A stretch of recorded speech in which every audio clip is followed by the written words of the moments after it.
if your plugged-in headphones are not working properly on your iPhone, then there are several troubleshooting steps you can follow to try and resolve this issue. So let's get started.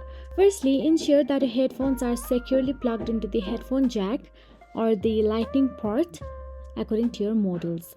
Check your headphones for any physical damage such as broken cables or debris in the port.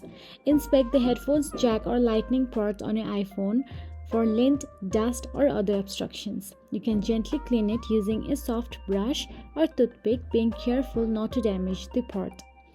Then you can restart your iPhone. Sometimes a simple restart can resolve the temporary issues. If possible, try using a different pair of headphones or earbuds to see if the issue persists. This can help determine if the problem is with the headphones themselves.